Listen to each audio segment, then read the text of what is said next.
오늘은 하나님의 형상에 대해서 우리가 나누겠습니다. 그러면 하나님의 우리 사람을 만드신 거에 대해서 우리는요 두 가지 상태, 칼빈은 두 가지 상태래요. 뭐냐면 첫째는 어떤 상태입니까? 창조의 상태. 이걸 칼빈은 뭐냐면 원의, 원래 우리가 가지고 있던 의로움. 원래 우리는 이렇게 창조되었습니다. 그리고 나서 칼빈은 두 번째 어떤 때? 타락의 때. 이거는 이제 전적 뭡니까? 타락. 의는 하나도 없는 완전한 불법의 때. 이 두 가지를 나누는데 인간의 사중, 토마스 브룩스 목사님 인간의 사중 상태를 이야기합니다. 그리고 하이델베르 요리문답도 인간의 사중 상태를 이야기해요. 한마디로 칼빈은 이렇게 두 가지 상태를 이야기하지만 또 두 가지 상태가 더 있어요. 어떤 상태가 있을까요?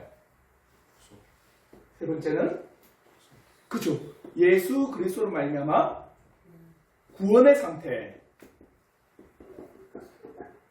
이때는 죄를 안 지을 수 있는 상태입니다. 원래 우리가 가지고 있는 상태는 죄를 짓지 않을 수 있는 능력이 있는 상태였어요.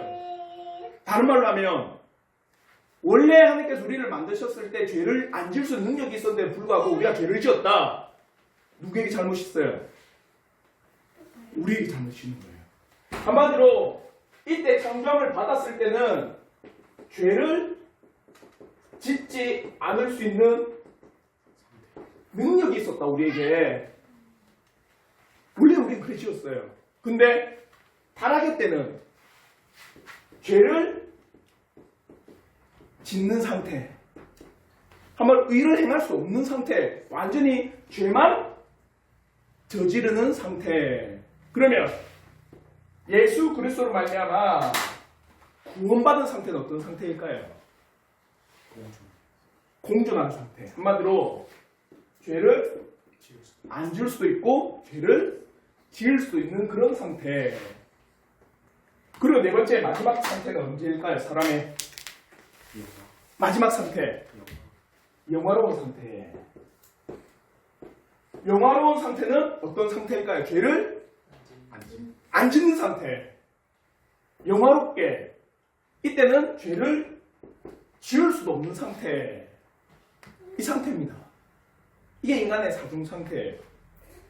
그러니까 이래 보시면 돼요. 제가 이거는 잘 이야기 맞죠? 계속 제가 여러분한테도 계속 설명하는 게 원래라면 파란색이에요. 한마디로 검은 걸 하지 않을 수도 있는 상태입니다. 근데 죄를 지었어요. 어떤 상태가 됐냐? 검은 것만 있는 상태. 검정색만 있는 상태. 근데 예수 그리스도를 믿음으로 말미암아 우리는 어떻게 해요? 파란색과 검은색이 공존하는 상태. 은혜를 행할 수도 있을 뿐만 아니라 어떻게 해요? 죄를 행할 수 있는 그런 상태. 그러면 진짜 회복은 뭡니까? 그렇죠. 네, 파란색만 있는 상태. 아시겠죠? 그러니까 이게 인간의 사중 상태예요. 이게 칼빈은 창조의 상태와 타락의 때 이 두 가지 이야기를 나눕니다. 그러면 제가 질문을 받았어요. 제 목소리 좀 이상하죠? 아니 잘생겼어요. 목소리가 서울 갔다 와서 좀 무리가 됐는지. 서울 목소리예요? 왜? 서울 목소리인가요? 예, 좀 이상하더라도 이해하고 들어주세요.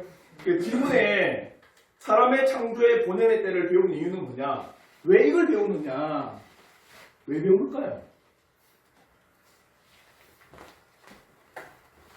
왜 그냥 우리 타락했다. 빨리 뭐 타락하면 우리 인생 회복시켜 주시지. 왜 창조 본인의 때를 우리가 배워야 될 이유가 뭐냐? 이거예요. 왜 창조의 본인의 때를 배워요? 하나님이 창조하신 목표를 회복하는 위해서. 회복하기 위해서. 한마디로 회복도 있고 또 뭐가 있을까요? 또 뭐가 있을까? 왜요? 고도로 높은 높은 창조의 상태였습니다. 근데 타락은요, 가장 낮은 상태예요. 무슨 말인지 알겠죠? 그냥 우리는 고도로 높은 위치에서 철저히 밑바닥까지 떨어진 인생이 된 거예요. 그러니까 밑바닥이 떨어진 인생이 뭘 소망할까요? 그렇죠. 회복을 소망하는 거예요. 그러니까 그 회복을 소망하려면은 원래 우리가 어떤 상태인지를 배워야 되는 거예요. 맞죠? 아, 나도 원래 이렇게 지음을 받았구나. 근데 죄 가운데 내가 이렇게 비참한 처지가 되었구나. 아, 그때를 우리가 어떻게 소망하자. 그겁니다. 제가 이런 예도 한번 들었는데, 원래 여러분이 엄청나게 잘 사셨어요. 집이 어디냐면 펜트하우스에 사셨습니다. 한 200평 펜트하우스 사셨는데 어느 순간인가 모든 뭡니까 재물들, 모든 여러분의 재산들이 다 풍비박산이 나서 반지하 월세칸으로 들어가는 거예요. 그러면 반지하 월세칸에 있는 사람들은 뭘 볼까요? 아, 옛날이요. 내가 저렇게 아름답고 황홀한 집에 살다가 이렇게 처절하게 낮은 바퀴벌레가 우글거리는 반지하에 살게 되었구나. 그러면서 어떻게 해요? 고도로 높은 그 상태를 소망하는 겁니다. 그러니까 우리가 이렇게 하나님께서 우리를 만드신 때를 배우는 것은 그 때를 우리가 회복하기를 소망해야 된다는 거예요. 아시겠죠? 그래서 그 소망을 위해서,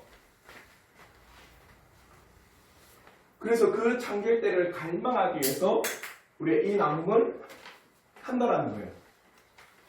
그럼에 있어서 칼빈은요 1절과 5절에 사람의 창조된 본성과 하나님의 형상, 사람이 창조되었을 때의 모습은 사람은 다른 피조물과 다르게 창조되었습니다. 우리는 창세기를 보면 다른 모든 피조물과 다르게 사람이 창조된 것을 분명히 기록하고 있어요. 아시죠? 자, 모든 피조물은 어떻게 창조됐습니까? 말씀인데 동물들은 흙으로 지음을 받았어요. 무슨 말인지 알겠죠? 그러나 사람은 하나님의 형상이고, 그리고 그와 더불어서 흙과 영으로 만들어졌어요. 그러니까 한마디로 육체 플러스 영혼으로 만들어진 건 유일하게 사람밖에 없습니다. 그러니까 뭔가 우리를 특별하게 만드신 거죠. 맞죠? 다른 모든 동물들은 다 흙으로 돌아갑니다. 그들에게 영혼이 없어요. 생명이 없습니다. 생명이 있는 것은 누구밖에 없다? 사람밖에 없다. 그러면 자, 우리는 그걸 배울 때 하나님께서 사람을 육체와 영혼으로 만드셨다. 그러면 생명을 주셨다면 무언가 의미가 있다는 거예요. 아시겠죠? 목소리가 신경 쓰이시나?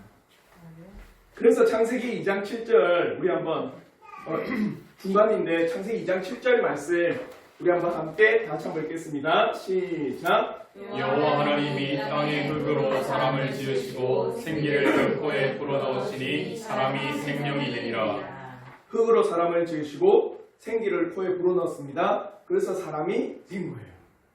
생명이 된 겁니다.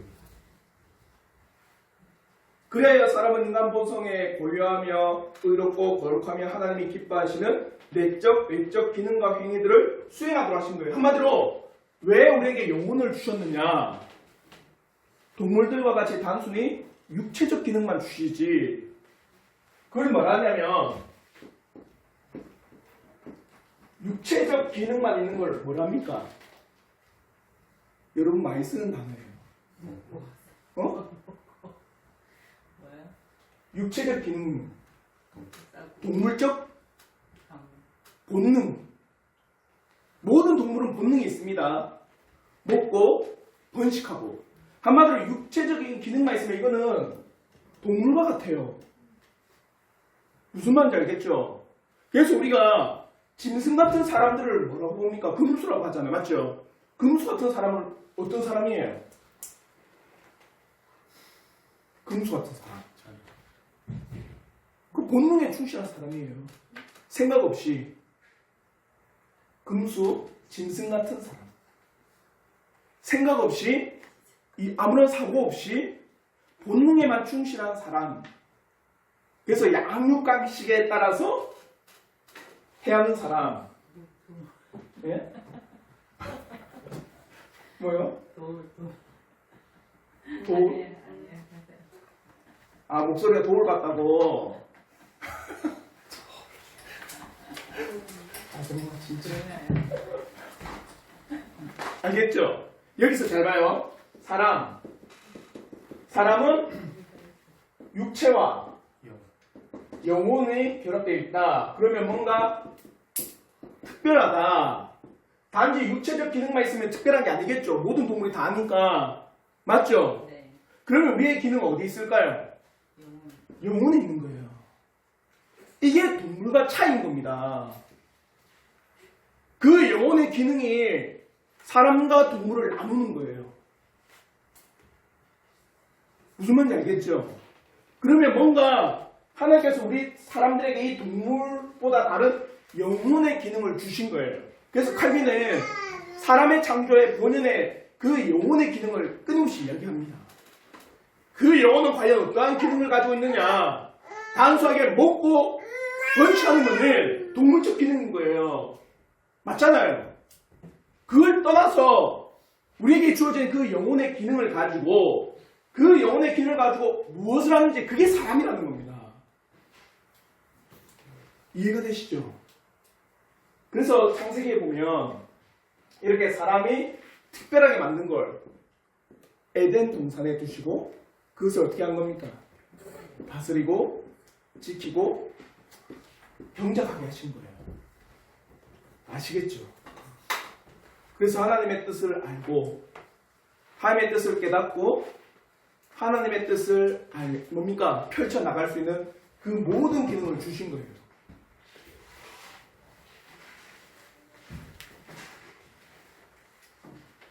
그러면 남자와 여자를 만드신 이유, 왜 남자와 여자를 만들었을까요?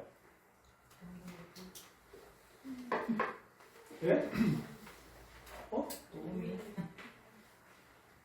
남자로서의 그 역할들을 혼자는 하나님의 뜻을 수행할 수가 없기 때문에 한마디로 홀로 하나님의 이 에덴 동산을 다스리는 것은 부족합니다. 부족하다는 거예요. 그리고 어떻게 한 거예요? 배필을 만들고 그 배필을 통해서 어디를 다스린다? 에덴 동산을 다스리게 하셨다. 그래서 원래 남자와 여자는 동력의 관계. 그러나 죄가 들어옴으로 말미암아 남자와 여자는 어떤 관계? 경쟁 관계가 되는 거예요. 남자가 이기려고 하고 여자가 이기려고 하고. 그게 원래 우리의 사람의 본연의 모습이었습니다.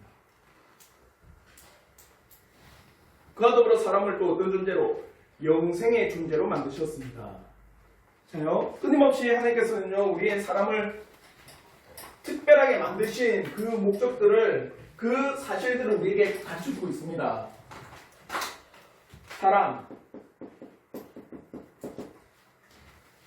사람이라고 할 때는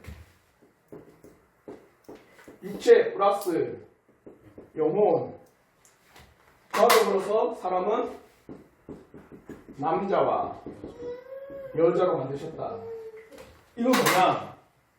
동력의 관계고, 맞죠? 생육하고 번성하기 위한 하나님의 뜻의 관계에서 남자와 여자를 만드셨다. 그래서 이 사람을 어디에 두셨습니까? 에덴 동산에 두셨다. 그래서 에덴 동산을 어떻게 해요? 다스리고 지키고 경작하도록 하셨다. 그와 더불어 사람에게 주어진 게 있습니다. 뭐냐? 영생입니다. 영생. 원래 여러분은요, 영원히 살고 지어졌어요. 태초에 죽음이 있을까요? 태초에 죽음이 있을까요? 죽음이라는 건 언제 들어왔을까요? 타락 이후. 그래서 하나님께서는 반드시 그를 말씀하셨습니다. 에덴 동산 중앙에 어떤 나무? 생명. 생명나무, 선악을 알게 선악을 알게 한 나무. 근데 명령을 어디에 썼습니까? 선악을 알게 한 나무를 네가 따먹으면 반드시 죽는다. 그러니까 하나님의 말씀을 어기면 뭐가 들어온다? 죽음이 들어오는 거예요. 그러니까 태초에는 죽음은 관계가 없는 겁니다. 사람과는 영원히 살도록 하셨어요. 우리를요. 어디를 봐서 알 수 있을까요?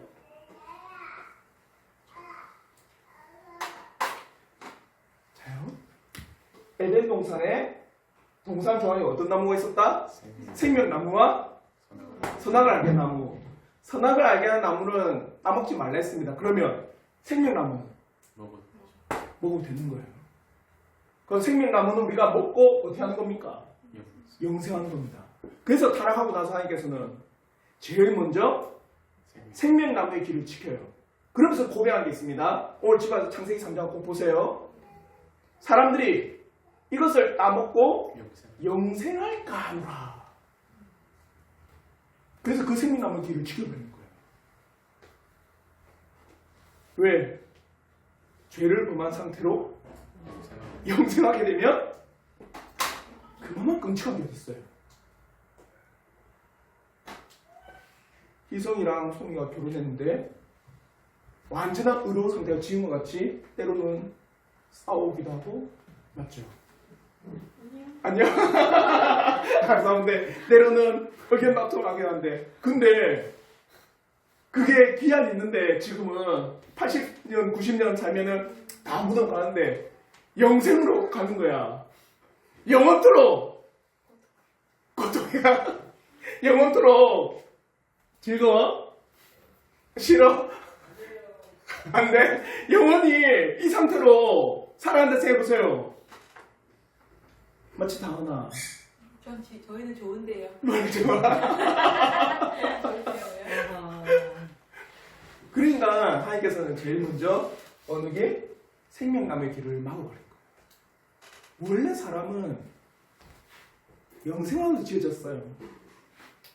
특별하게. 은혜죠.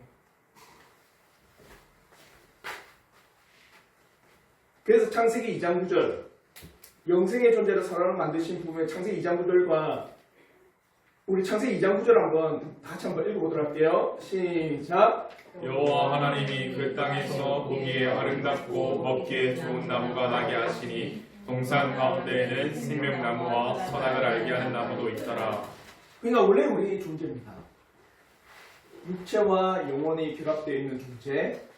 그리고 그 영혼을 통해서 하나님의 뜻을 깨닫고 하나님의 뜻을 펼쳐나가는 존재. 그리고 하나님의 말씀을 어기지 않았을 때 어떻게 영생하도록 만들어진 존재가 사람이에요. 이렇게 특별하게 만든 존재 있습니까? 없어요. 그러면 우리가 더 특별하게 또 하나님께서 우리를 이렇게 만드신 것과 더불어서 어떻게 만드셨다?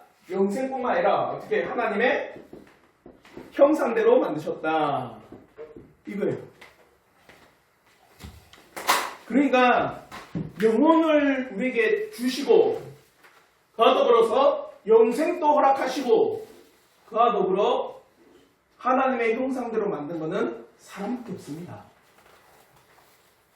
그러면 하나님의 형상은 뭐냐? 원시의 첫째 뭡니까? 하나님의 형상에 사람에게 있는 하나님의 형상은 뭐에 있다? 지식.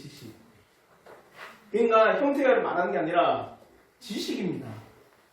그래서 골로새서 3장 10절에 한번 읽어보세요. 우리 한번 골로새서 3장 10절 같이 읽겠습니다. 시작. 새 사람을 입었으니 이는 자기를 창조하신 이의 형상을 따라 지식에까지 새롭게 하심을 입은 자니라. 하나님의 형상이라고 하는 것은 다른 게 아닙니다. 뭔가 모양이 있고 뭔가 대단한 아주 뭐랄까 이 형체가 있는 그런 게 아니라 하나님의 형상이라고 하는 것은 하나님을 아는 지식이 있습니다. 이 지식은 완벽하게 합니다. 누굴요? 하나님을. 하나님의 그 뜻과 하나님의 말씀과 하나님께서 우리에게 하시고자 하는 일들을 명확하게 깨닫는 지식이었어요. 어떻게 할 수 있을까?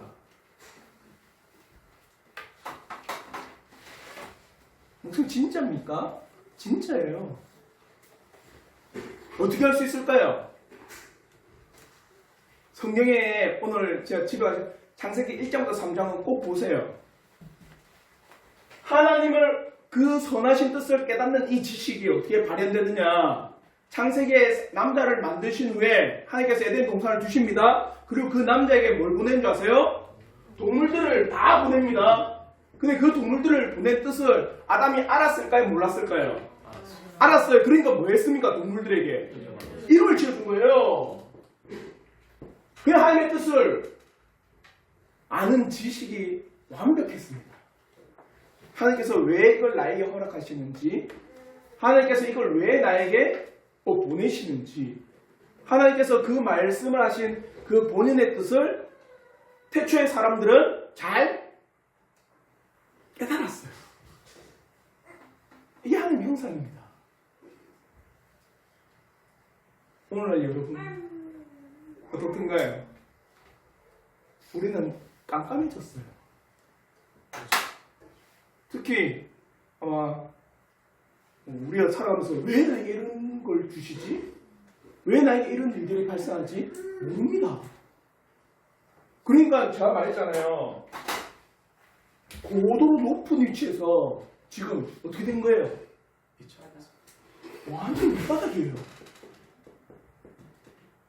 하나님께서 원래 우리에게 하나님이 어떠신 분인지, 하나님의 말씀이 뭔지, 하나님의 놀라우신 계획이 뭔지를 너무 잘 알도록 만들었는데 죄를 범하자 그 모든 것이 가려져 버린 거예요. 이제는 우리가 말씀을 읽지 않으면, 그리고 하나님 앞에 기도하면서 그 말씀의 뜻을 깨닫지 않으면 하나님의 뜻을 안다 모른다? 모르게 됐어요. 비천한 거죠.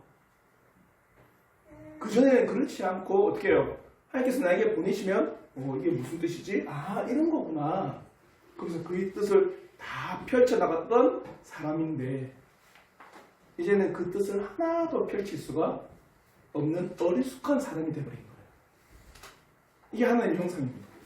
그리고 두 번째, 하나님의 형상은 뭡니까? 의로움. 의로운 게 뭡니까? 의롭다. 의롭다는 거는 행동이 있겠죠. 그 의지가 선한 일을 하는 거예요. 당연하죠. 보십시오. 하나님의 뜻을 완벽히 알았습니다. 그러면은 하나님의 뜻을 그 인간은 어떻게 한 겁니까? 행동하는 거예요. 그게 의로운 겁니다. 뭐가 의일까요? 내 뜻을 펼쳐나가는 거? 내 하고 싶은 대로 하는 게 의로운 거예요? 아니에요. 뭐가요? 하나님의 뜻을 해나가는 게 의로운 겁니다. 선하다. 자요? 선한 거는 오직 누구밖에 없습니까? 하나님 외에 선한 건 아무것도 없어요. 그러면 하나님의 그 선하심을 우리가 해나갈 때 그게 선하고 의로운 겁니다. 하나님의 형상은 그 의로움이 있습니다. 그러니 에베소서 보십시오. 에베소 4장 24절 우리 같이 한번 읽겠습니다. 시작. 하나님을 따라 의와 진리의 거룩함으로 지으심을 받은 새 사람을 입으라.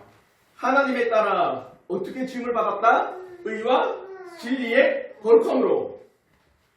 의는 뭡니까? 행동이겠죠? 진리는 뭐예요? 지식이잖아, 맞죠?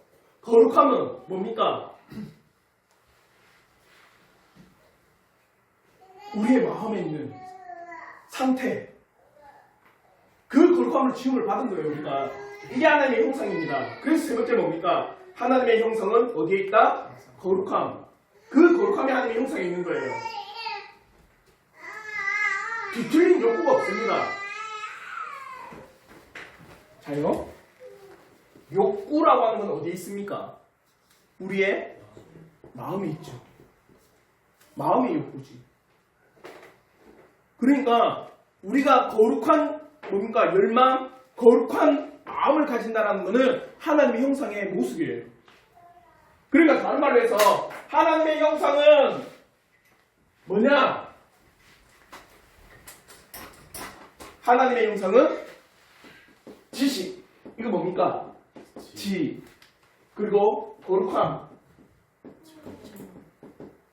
정. 알겠죠? 마음. 그리고 의는 뭡니까? 말 그대로 의로움은 의, 행동. 맞죠? 하나님의 형상이에요. 그러니까 마태복음에 보면 주님 앞에 얘기하잖아요. 모든 율법을 요약해서 뭐라 합니까? 네 마음을 다하고 뜻을 다하고 목숨을 다하여 주를 사랑하라. 주 너희 하나님을 사랑하라. 이와 같이 내 이웃을 내 몸같이 사랑. 이것이 온 율법과 선지자의 강령이다. 하나님의 말씀을 요약해보서 추구하니까 네 마음을 다하고, 마음이 뭡니까? 이거죠. 목숨을 다한다는 건 의지죠. 뜻을 다한다는 건 지식이죠. 너의 지정의를 다해서 누구를 사랑하라? 원래 그렇게 지음받은 거예요. 원래 하나님의 형상으로 이렇게 지음을 받았어요, 우리가. 이걸 우리는, 자요? 이걸 우리는 억지로 아니면 강압적으로 행했을까요, 태초에? 그렇죠. 자연스럽게. 자유롭게. 신령하게. 누군가 그거에 대해서 하십시오 아니고 자연스럽게 이게 우리에게 나온 거예요. 원래 우리는 지식과 거룩함과 의로움으로 하나님을 뜻을 행하고 하나님을 사랑하고 하나님의 뜻을 내 삶에서 펼쳐나가는 게 억지가 아니었습니다. 자연스럽게 그것이 펼쳐나온 게 우리 사람이었습니다. 그리고 주님이 말씀하시죠. 진리가 너를 어떻게 한답니까? 자유롭게 합니다. 하나님의 말씀이 이제 깨달아지니까 어떻게 해요? 우리가 내 뜻과 내 마음과 내 목숨을 다해 하나님을 사랑하는 것이 우리 안에서 자유롭게 나오는 거예요. 그전에는 그것이 안 나왔죠. 죄밖에 없었어요. 그러니까 그 진리의 말씀인 예수를 내가 믿게 되면 우리 안에서는 하나님에 대한 사랑과 하나님에 대한 알고자 하는 열망과 하나님의 뜻을 행하고자 하는 강한 욕구가 우리에게 샘솟는 게 자연스럽다. 아시겠죠? 이게 하나님의 형상입니다. 그러니까 여러분 태초의 그 모습과 타락한 모습, 그것을 회복한 모습을 보십시오.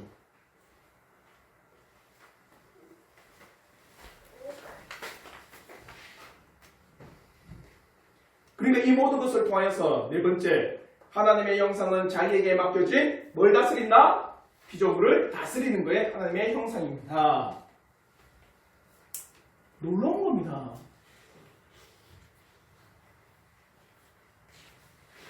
근데 여러분이 오해하지 말아야 되는 게 있습니다. 하나님에 대한 알미 완전하다고 했지 전지한 건 아닙니다. 그래서 제가 질문을 달았어요. 하나님의 형상으로 창조된 사람들은 완전하고 완벽하고 모든 것을 알고 행할 수 있는 존재인가? 창조함 받았습니다. 하나님의 지식이 있습니다. 하나님 앞에 거룩함이 있습니다. 하나님의 의롭게 행하고자 하는 것이 있습니다. 이 모든 것을 가지고 에덴 동산을 그 피조물을 잘 다스렸습니다. 그러면 그 모든 것이 전지전능한 완벽하고 완전한 인간으로서 그 모든 일들을 행했을까요? 그걸 오해하지 말아야 돼요. 우리가 이렇게 놀랍게 창조를 받았지만 우리는 어떤 존재다? 하나님과 같은 존재는 결코 아닌 피조물이다. 결코 이것을 잊지 말아야 됩니다. 한마디로 이렇게 아담과 하와가 창조를 받았지만 아담과 하와의 의무 해야 할 일이 있어요. 뭘까요? 뭘 해야 될까?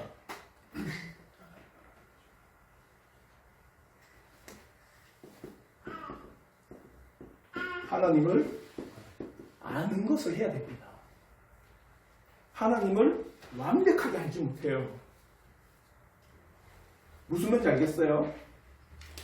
한마디로 이렇게 놀랍게 만들어 주었지만 아담과 하와는 누굴 알도록? 하나님을 알도록 만들어 준 거예요.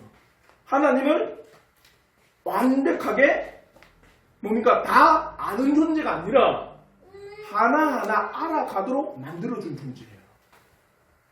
아시겠죠? 그래서 이거와 비슷한 여러분 이 그래프는 꼭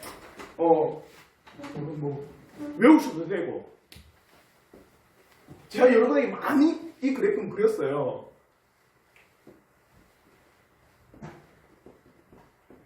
죽음, 거듭남, 이거는 뭘까요? 성화. 이건 죽음 이유는 영화, 죄가 없는 상태. 여기는 하나님의 부르심, 그의 죄의 상태. 거듭남은 죄와 은혜의 상태. 그래서 이 삶을 살아가는 거예요. 성화를. 그러면 시간이 지남에 따라서 이거는 시간이 지나면 하나님에 대한 알들이 깊어지는 거예요. 그래서 신자는 오래 믿을수록 하나님에 대한 알미 깊어집니다. 하나님에 대한 알미 깊어지면 이의 삶은 더욱더 경건하고 더욱더 거룩하며 하나님의 뜻을 행합니다. 이게 원래 사람이었어요. 그게 우리입니다. 하나님을 알도록 지음을 받았어요. 그러나 오늘날 우리가 하나님을 아는 것과 태초에 하나님을 아는 것은 다르겠죠. 우리는 지금 눈앞에 뭐가 씌워져 있습니까? 죄가 씌워져 있어서 하나님께서 본인을 계시는데 불구하고 우리는 잘 안다, 잘 모른다? 잘 몰라요. 근데 태초의 인간은 잘 알았어요. 그 아는 게 완벽하다는 거예요. 하나님이 계시해 줄 때 하나님의 그 계시를 완벽하게 깨달은 게 태초의 인간. 가만히 있는 삶을 안 게 아닙니다. 그건 전지전능이죠. 무슨 말인지 알겠죠? 그렇게 지음을 받지 않았다는 거예요. 하나님을 알도록. 그리고 하나님께서 계시하시면 그 계시하신 뜻을 너무나도 완벽히 알도록 만드신 거예요. 그러니 태초에 아담과 하와가 죄를 범했습니다. 하나님께서 뭐라 하시느냐? 에덴에 거니실 때 이런 표현이 있어요. 창세기 보면. 그러면서 누굴 불러요? 아담을 부릅니다. 자연스럽게 불러요. 이게 뭘까요? 만나, 교제, 하나님에 대한 암들이 지속적으로 아담에겐 이루어졌단 말이에요.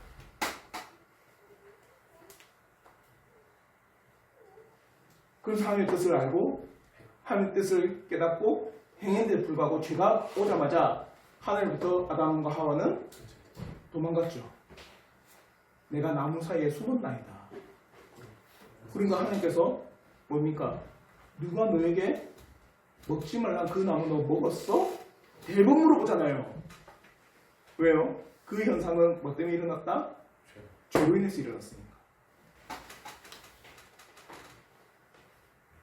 이게 원래 우리의 사람이 지금 받은 상태입니다.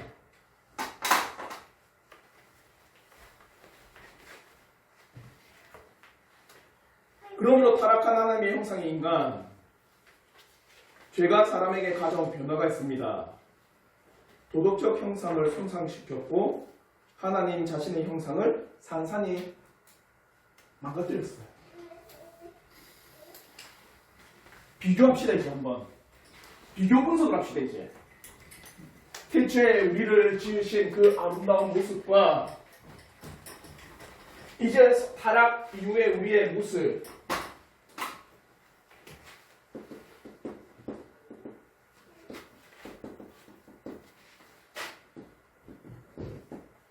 영생이 어떻게 됐어요?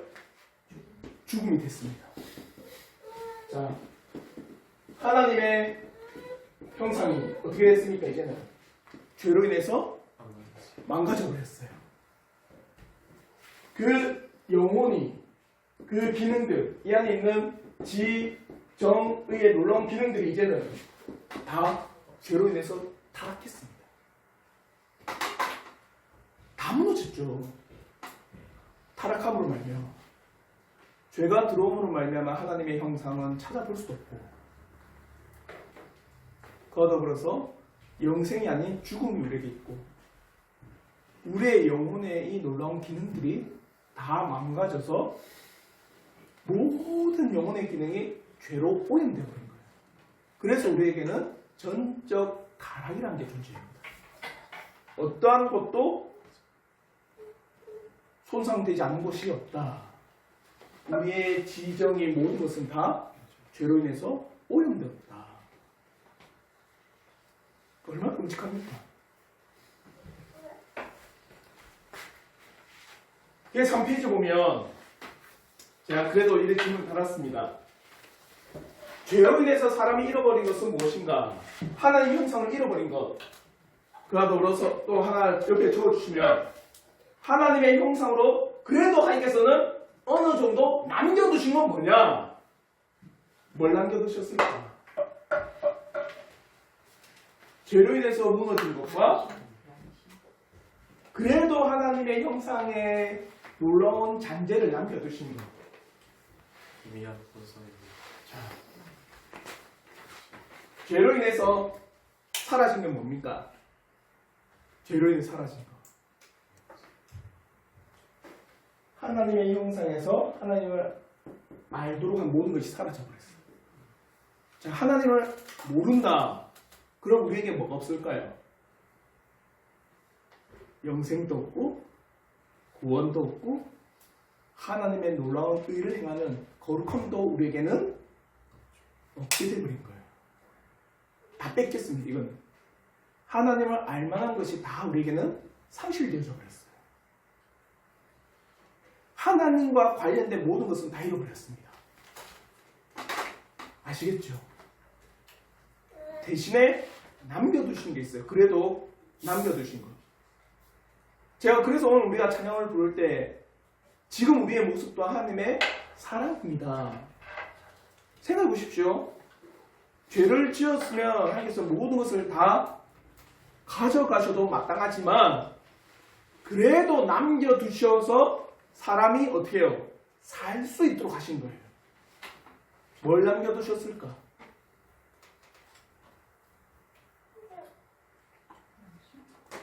칼빈은 그에 대해서 뭘 하냐?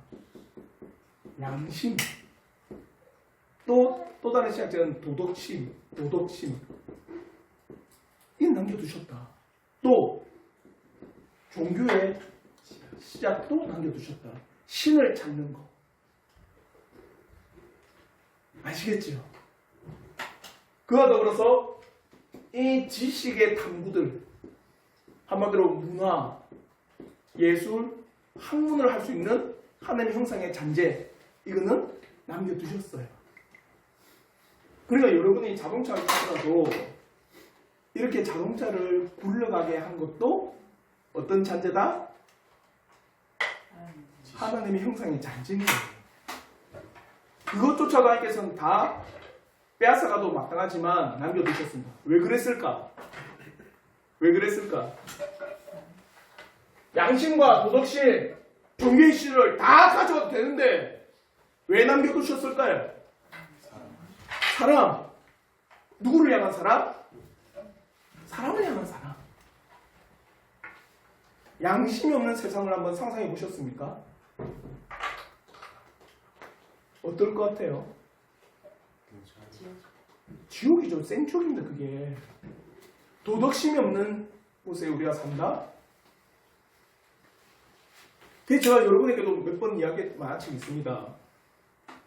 북두신권. 아십니까? 만화책도 안 좋아하시고 영화도 안 좋아하시고 와 우리 성도들 너무 거룩한 것만 이거예요 이거 두덕덕 하고 3초 후에 당신은 죽습니다. 3초에 죽어요. 붙으신 분인데 그게 뭐냐면은 양심도 없고 도덕심도 없는 어떤 세대 핵폭탄이 일어나가지고 전 인류가 거의 멸망 직전에 갔지만 나라도 없으니까 뭡니까? 정의가 될까요? 그때는 힘, 권력 내가 얼마나 싸움 잘하느냐. 그러니까 여자를 죽이고 가난이를 죽여도 양심의 가치를 못 느껴요. 그 시대는. 여러분이 살아가는 시대가 그렇다고 생각해 보십시오.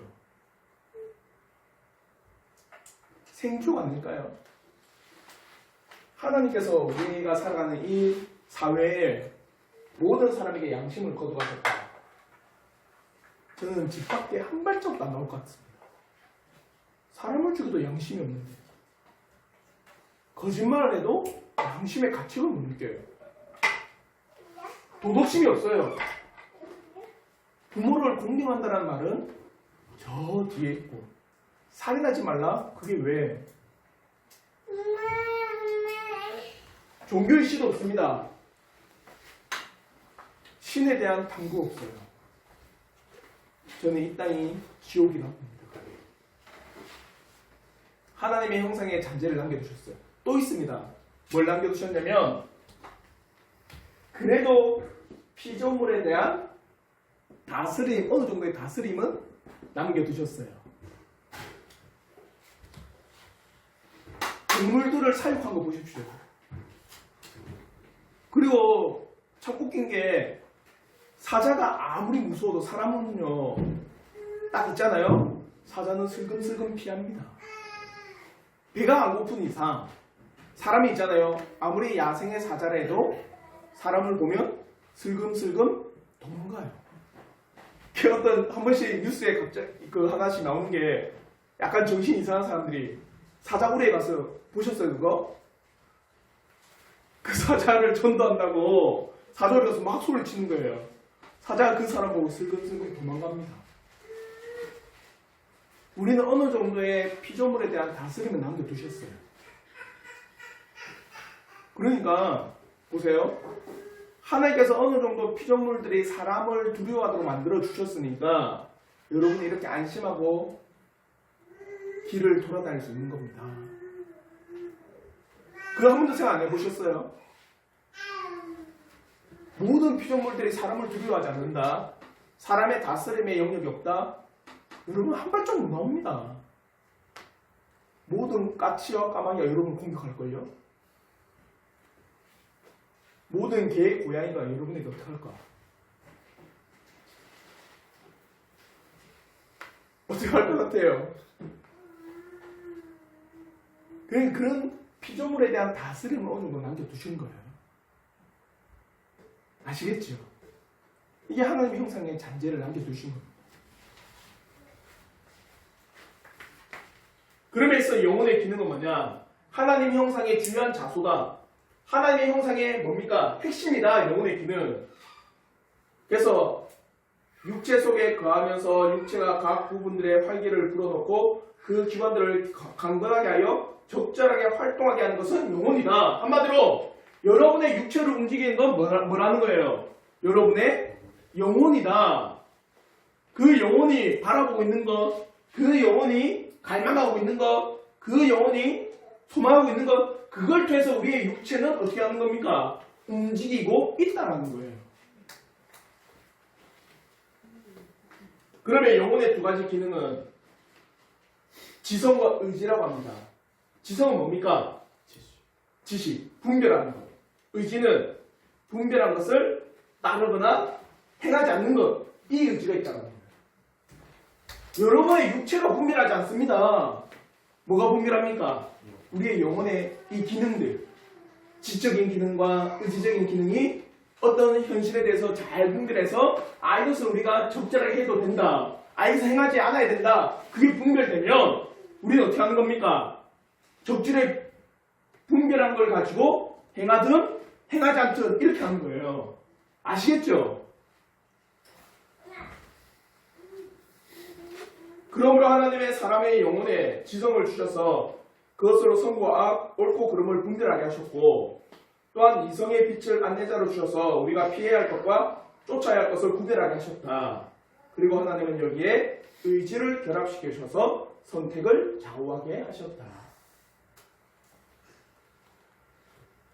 최초의 사람의 상태는 여러분 한번 집에 가셔서 읽어보시면 될 것 같습니다. 꼭 기억하십시오.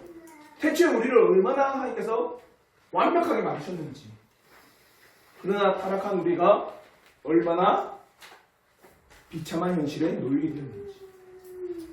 그러면 이 타락한 우리의 인생을 깨달으면, 이 비참함을 깨달으면 어떻게 해요? 뭘 갈망할까요? 태초의 아름다운 창조의 모습을 갈망합니다. 그래서 하이델베르 유리문답에서도 어떻게 하면 우리가 이 땅에서 영원한 위로를 얻을 수 있습니까? 그래서 세 가지를 알아야 됩니다. 첫째는 내가 위로가 필요한 비참한 사람이라는 걸 아셔야 됩니다. 그래야 위로를 얻죠. 그 비참함을 어떻게 해결할 수 있습니까? 구원이 뭔지를 알아야 됩니다. 그러니까 그 구원을 알고는 우리는 어떻게 됩니까? 감사하는 행동을 사셔야 됩니다. 이래 나오는 거예요. 사랑하는 성도 여러분, 우리는 너무나도 완벽하게 만들어졌습니다. 근데도 불구하고 완벽하게 밑바닥 인생을 살아가고 있어요. 우린 가슴 아파하셔야 됩니다. 그리고 태초의 아름다운 모습을 회복하기를 간절히 바라시기를 진심으로 바라겠습니다. 가정 묵상을 한번 돌아보시고 인간의 사종 상태를 제가 나타냈습니다. 그래서 오늘 집에 가셔서 이때는 어떤 상태냐, 이때는 어떤 상태를 한번 적어보시는 그런 시간을 좀 가지길 바라겠습니다. 혹시 질문이 있으시면, 목사님 이거는 어떻게 이해해야 될까요? 어려운 부분 있거나